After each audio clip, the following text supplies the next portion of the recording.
E aí pessoal, tudo bem?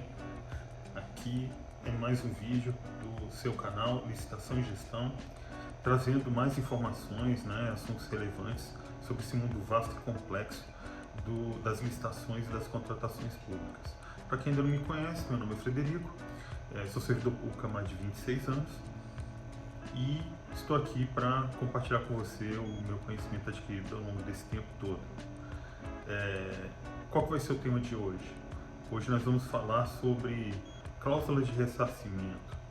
4 vantagens e 4 desvantagens em se adotar esse tipo de cláusula no seu contrato de manutenção.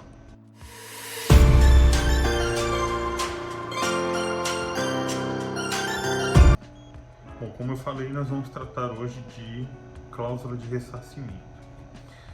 Bom, a cláusula de ressarcimento é um aspecto, é uma cláusula que está dentro de um contrato administrativo. Tá? Normalmente são contratos de manutenção preventiva e corretiva. Antes de mais nada, a gente tem que entender o que é um contrato. Né? O contrato ele é uma avença entre as partes. Tá? Existem duas partes, onde uma tem necessidade de prestar um serviço e a outra tem necessidade de contratar. Né? E aí você estabelece uma avença, um documento, um contrato, onde teremos todas as regrinhas que vão reger essa relação entre essas duas pessoas jurídicas ou físicas, enfim. No caso, a gente está falando de um contrato administrativo, um contrato que é firmado entre a administração pública, algum órgão público, e o particular. O particular pretende prestar um serviço e ser remunerado por isso, obviamente, e a administração pública precisa desse serviço. E ali, nesse documento, estarão estabelecidas todas as regrinhas necessárias para que não haja nenhum percalço ao longo dessa relação. Pelo menos é o que se pretende, não é? Existem cláusulas que são necessárias a todo contrato administrativo. Essas cláusulas estão lá no artigo 92 da Lei 14.133 de 2021. Eu não vou ler aqui essas cláusulas, nem citar todas elas, tá? Porque elas são inúmeras. Acho que dá para fazer um vídeo sobre cada cláusula dessa, que é dita cláusula necessária do contrato administrativo. É só você ir lá no 92 e consultar. Tá? Mas se você quiser, eu posso falar sobre uma cláusula dessa específica, basta você colocar aí no comentário desse vídeo e eu vou trazer informações acerca desse assunto. Mas avançando aqui, nós estamos falando exatamente da cláusula de ressarcimento. Essa cláusula não é uma das cláusulas necessárias que estão lá no artigo 92 da Lei 14.133. Ela é uma cláusula que ela é estabelecida devido a uma necessidade da administração pública. Trata-se de uma questão puramente ligada a uma decisão administrativa. Ela não é um ato vinculado, é um ato discricionário. E de onde que surge a necessidade de você ter uma cláusula dessa natureza dentro do seu contrato de manutenção? Primeiro, pode se tratar de uma peça que você vai ter que repor dentro de um sistema, sei lá, ar-condicionado, elevador, manutenção de elevadores, enfim. Você vai precisar de repor essa peça e é uma peça que você raramente vai precisar de substituir essa peça. Pode ser também questões marcadas tanto pela imprevisibilidade quanto pela urgência. Então você está precisando muito de trocar logo aquela peça, dar logo a manutenção, por exemplo, ar-condicionado não, vamos falar aqui do elevador, né? Então, no caso de manutenção de elevadores, isso pode comprometer a movimentação das pessoas dentro do seu edifício público. Isso pode comprometer, pode atrapalhar o fluxo de pessoas e é importante que se resolva isso o quanto antes. Então, pode ser marcado pela urgência. Esse é um exemplo que me veio à cabeça. Então, essas interrupções elas são indesejáveis, né? São problemas que podem causar um transtorno muito maior no dia a dia da administração pública. Então, aí você usa essa cláusula pensando na reposição mais rápida. E aí nós temos alguns aspectos para analisar, né? E se eu, ao invés de eu ter essa cláusula, eu for contratar uma empresa para me fornecer esse material? Nesse caso, você vai poder realizar uma licitação pública, que vai demorar muito mais tempo, obviamente, ou você vai fazer uma contratação direta. E nós temos os casos de dispensa e inexigibilidade. E será que vai ser mais rápido se eu contratar dessa forma? Nós temos que lembrar o seguinte: se eu utilizar, como eu estou comprando um material, né, é compra, então a gente tem que pensar naqueles casos que estão lá no artigo 14, inciso 1º da IN 58 de 2022. Para quem não sabe ou não se lembra, eu já tratei desse assunto aqui, a IN 58 de 2022 ela trata do ETP, Estudo Técnico Preliminar. E o artigo 14 ele fala dos casos nos quais o ETP é dispensável ou facultativa a sua elaboração. Nos casos de dispensa por valor, então você vai comprar esse equipamento e ele está lá naquele limite de dispensa por valor. Você pode dispensar a elaboração do ETP. E aí você ganha já algum tempo nesse ponto, tá, de planejamento.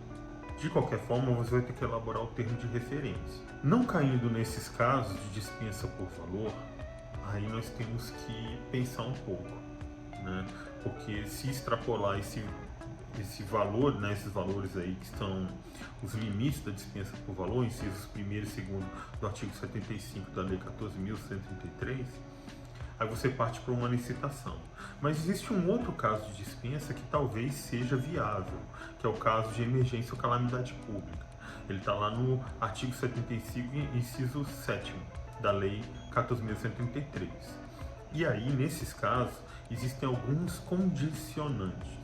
O primeiro condicionante é que você precisa de evidenciar que esse problema que está acontecendo, né, essa falta de peça, e aí o equipamento precisa dessa peça para continuar funcionando, ou o sistema precisa dessa peça para continuar funcionando, você tem que justificar e juntar informações ou documentos que comprovem que essa paralisação pode trazer prejuízos para o patrimônio público ou até mesmo privado, tá?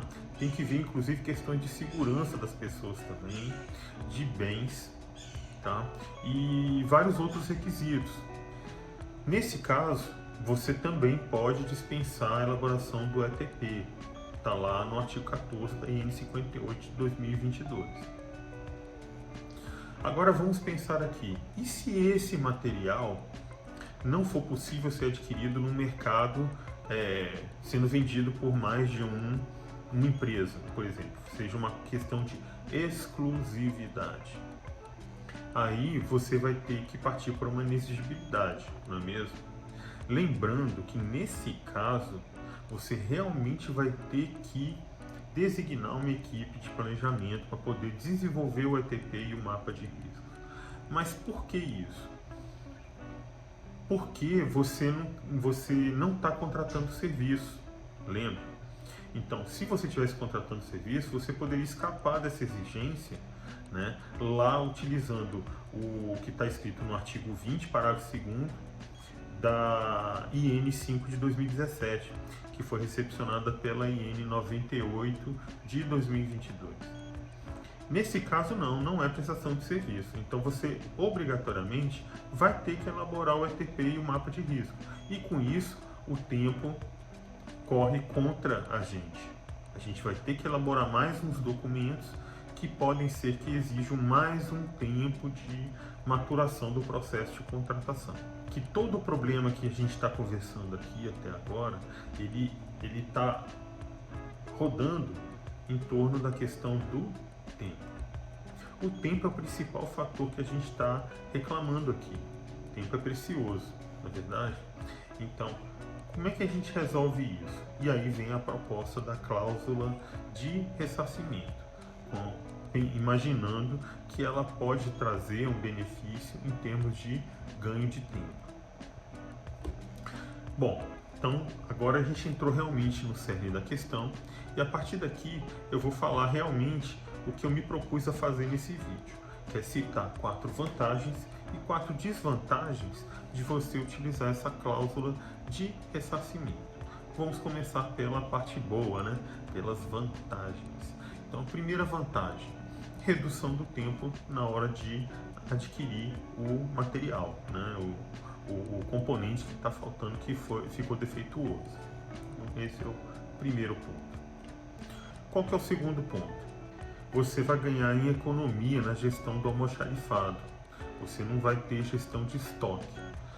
Com isso você melhora, você reduz seu custo, né, com relação à gestão de materiais não almoxarifados. Sem falar que essas peças, como você muitas vezes não sabe quando é que você vai precisar delas, se você adquirir e deixar guardado, quando você eventualmente precisar desse equipamento, desse material, ele pode estar obsoleto, pode estar estragado porque ficou parado durante esse tempo todo, enfim, e aí não vai dar certo. A terceira vantagem de você utilizar esse tipo de cláusula é que você está privilegiando o processo licitatório. Poxa, mas o que tem de tão especial no processo licitatório? Por que ele é tão bom? Por que eu preciso de fazer uma licitação? Gente, olha só. Primeiro, a licitação é a regra, está até lá na Constituição Federal. Segundo ponto, tá? Quando você está fazendo um processo licitatório, isso quer dizer que o processo foi mais bem pensado, foi mais bem construído, teve todas aquelas etapas da fase de planejamento da contratação, né? Passou pela assessoria jurídica, não que na contratação direta não passe, tá? Mas foi feita uma análise mais pormenorizada, houve uma questão de competitividade maior, né? E aí você tem condições de, às vezes, oferir uma condição melhor de contratação para a administração pública. Essa é a questão. Então, quando você traz essa cláusula para dentro de um contrato, isso quer dizer que você é um contrato de manutenção, né? E num contrato de manutenção, você muito provavelmente, dificilmente você vai fazer por contratação direta. Você vai acabar fazendo realmente por um processo de licitação. E aí você está privilegiando esse procedimento. Se você partir para uma compra fora desse processo de contratação, né? Você tem lá o contrato de manutenção e você vai comprar a peça à parte, por uma contratação direta, muito possivelmente uma exigibilidade, você não está privilegiando o processo licitatório. Essa é a terceira vantagem de você adotar essa cláusula. Vamos à quarta vantagem. A quarta vantagem é que quando eu tenho já isso dentro da minha cláusula do contrato, o contrato já é de manutenção. Então, dentro do contrato de manutenção, eu já tenho o pessoal da empresa que foi treinado e que é especializado em trabalhar com aquele equipamento que se pretende receber e manusear para poder fazer com que o sistema, o equipamento, volte a funcionar.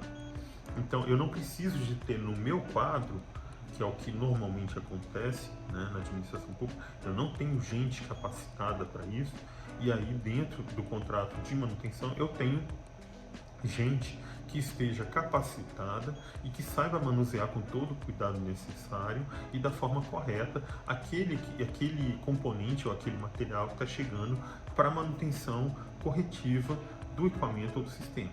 Então essas foram as 4 vantagens. Vamos falar agora das 4 desvantagens em você ter uma cláusula de ressarcimento. A primeira desvantagem é o tempo. Poxa, mas você não falou que o tempo é uma vantagem e tudo, mas pode ser uma desvantagem também, quando você não tem uma cláusula muito bem construída. A questão é, para você conseguir ganhar em tempo, você tem que estabelecer também prazos dentro do contrato. Prazo para que a empresa apresente orçamentos, para que ela comece a fazer essa manutenção, que ela consiga trazer o material. Tudo isso tem que ser pensado, tá? Mas para isso você tem que levantar informações. Informação é um bem extremamente precioso. Já era isso no passado, hoje mais ainda, né? A segunda desvantagem é a questão do preço. Qual o preço que eu vou pagar por esse componente que eu preciso de substituir? Esse realmente é problemático, né? Porque muitas vezes eu não tenho referencial nenhum. E como é que eu vou fazer a pesquisa? E muitas vezes, como é algo muito específico, é difícil até de você fazer uma pesquisa de preço. Então o que acontece? Muitas vezes a gente se vê à mercê da própria empresa que foi contratada. E aí rola um problema de assimetria de informação. A gente fica muito na mão do fornecedor. Por isso que é importante a gente avaliar bem com antecedência, principalmente na construção do estudo técnico preliminar, para a gente ver outras formas da gente pesquisar esses preços e não ficar tão na mão assim da empresa contratada, porque é ela que vai correr atrás e trazer as propostas, né? E ela tem que fazer isso rapidamente, porque senão a vantagem da cláusula de ressarcimento, que é a questão do tempo, acaba não sendo uma vantagem, acaba sendo uma desvantagem. A terceira desvantagem é o risco moral, tá? Professor, o que é risco moral? Isso é um conceito que eu trago lá da economia. O que acontece é o seguinte: às vezes a empresa pode proceder de uma forma desarrazoada ou até desonesta para poder acelerar o desgaste de uma determinada peça. Ou ela não faz o trabalho da forma correta, que é exatamente para ver o desgaste mais rápido do sistema ou do equipamento, para aí sim surgir a necessidade de troca daquele material, daquela peça. E aí é um problema de risco moral. E aí você pode utilizar uma cláusula específica para tentar diminuir isso, tá bom? Eu vou ler aqui essa cláusula, porque eu não tenho ela decorada, né? Eu vou pegar aqui na minha cola. Os serviços de natureza corretiva deverão ser realizados quando for detectada qualquer falha no sistema e, caso se observe a necessidade de substituição de peça, a aquisição deverá ser autorizada pela contratante e realizada pela contratada, conforme orientações estipuladas mediante ressarcimento. Caso se comprove que a necessidade de substituição de peças de reposição se deu em razão de negligência, imperícia ou imprudência na execução de serviços pela contratada, a contratante fica desobrigada do ressarcimento e poderá descontar os valores correspondentes nas próximas faturas, caso já tenha sido pagos.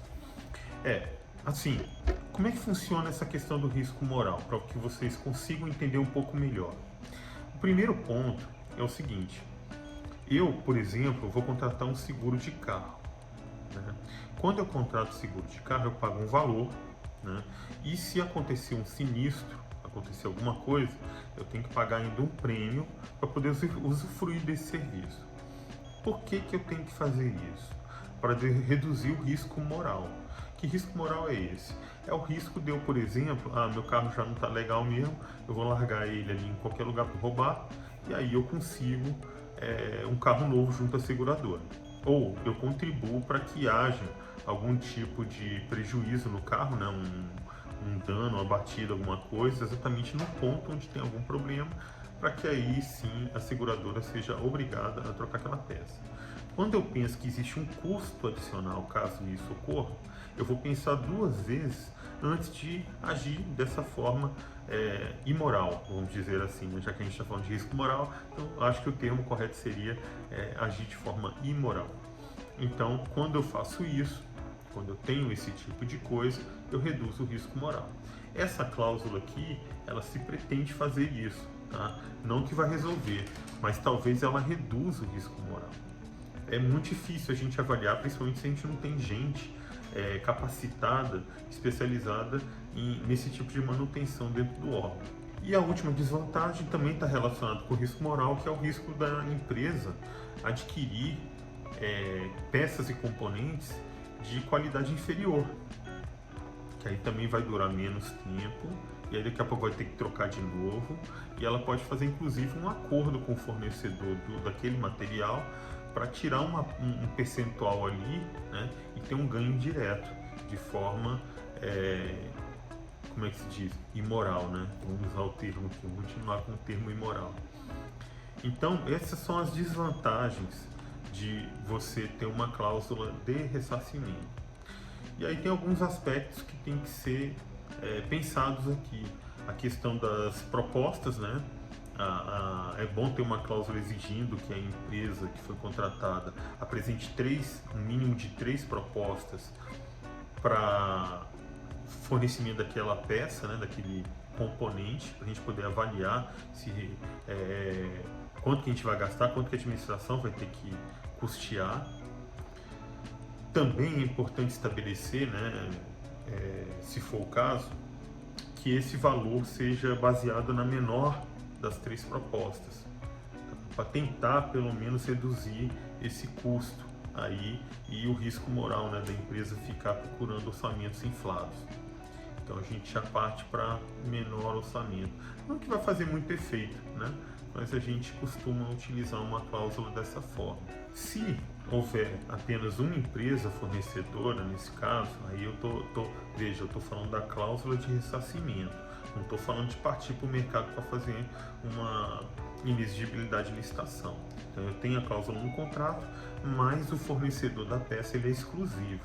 Isso acontece muito, tá?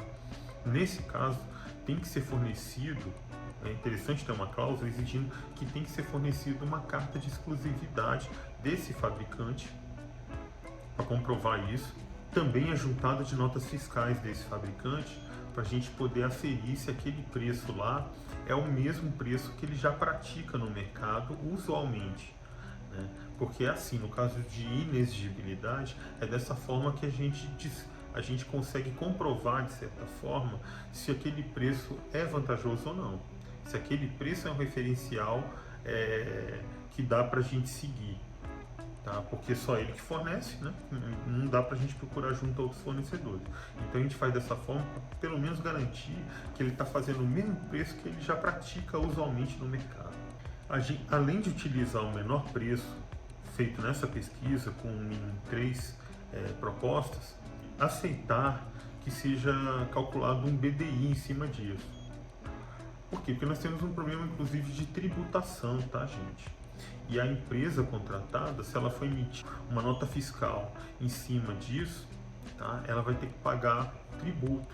Isso para ela não é vantajoso. Então ela vai arrumar alguma forma aí de conseguir algum ganho direto para poder custear como é que se diz? Esse custo que ele vai ter de transporte, de um monte de coisa, né? Então ele vai ter que dar um jeito, tributo, né? Então ele vai ter que dar um jeito de custear isso aí. E aí muito possivelmente ele vai ter que partir para uma prática que é indevida, que é ilegal até, tá? Então é correto e deve-se realmente pensar na possibilidade de permitir nessa cláusula que a contratada calcule BDI em cima do fornecimento dessa peça, tá? É correto, ela tem que realmente fazer isso, senão ela vai ter mais um custo adicional, né? E certamente o mercado vai precificar isso, tá? A empresa que vai ser contratada, ela vai dar um jeito de precificar isso. O contrato acaba ficando até mais oneroso, mais caro para a administração. Tem que pensar muito nisso e tomar cuidado, tá bom? Aí tem essa cláusula. E se a empresa não cumprir, né, ou ela incorrer em alguma coisa que está em descompasso com o que está no contrato em termos de execução contratual, como é que a gente vai proceder? Aí a lei, né, o legislador nos resguardou trazendo algumas sanções, assim como tinha na lei 8.666, né, e alguns também na 10.520 de 2002, nós temos também as sanções previstas na 14.133. No caso de inexecução parcial ou inexecução total do objeto, nós temos algumas sanções previstas ali. A primeira sanção é a multa de mora, quando o cara está atrasando, né? Aí, por exemplo, ele está demorando para me entregar aquela peça, tá? E aí tem que ver as condições que você colocou lá no contrato, tem que pensar em tudo isso. Então, pode ser aplicada a multa de mora. Por inexecução parcial ou total, você pode aplicar multa compensatória. Você pode combinar com o impedimento de licitar ou até mesmo com a declaração de inidoneidade, que são as outras duas sanções que estão previstas na legislação e que você também pode aplicar por execução parcial ou total, né? Dependendo do caso, obviamente. Isso aí é um mundo, tá? Para falar sobre sanções eu teria que fazer outros vídeos e tal. Isso é um mundo, tem muito assunto para falar. Aí agora vem uma parte que realmente eu julgo muito importante, que você não pode negligenciar de jeito nenhum. Não sei se você se lembra, teve no vídeo, se não me engano, da terça-feira passada, que eu falei do artigo 26 da IN 5 de 2017, que foi recepcionada pela IN 98 de 2022. Lá no artigo 26, ele fala os casos que você tem que juntar um mapa de riscos. Se você não se lembra, um mapa de riscos é o documento que é materializado, né, aquele trabalho desenvolvido na etapa de gerenciamento de risco. Então, você desenvolve um trabalho de gerenciamento de riscos e o documento que ele vai gerar chama-se mapa de risco. Esse mapa de risco, de acordo com o artigo 26 da IN5 de 2017, ele deve ser juntado em alguns momentos. Primeiro, logo depois da elaboração do ATP, ou, que mais? Depois da elaboração do termo de referência, depois que você selecionou o fornecedor, porque agora você sabe quem vai te fornecer, né? Ou quem vai prestar o serviço para você, e por último, durante a fiscalização do contrato, né? Esse ponto é muito relevante. O que acontece? Sempre que ocorrer a necessidade de substituição de peças de manutenção, por exemplo, vamos pensar na manutenção de elevador, que é uma coisa mais corriqueira. Eu ainda não tenho elementos, ainda não sei. E aí eu começo a vivenciar aquele contrato e eu vou vendo quais são os momentos, quanto tempo levou para eu ter que trocar determinada peça.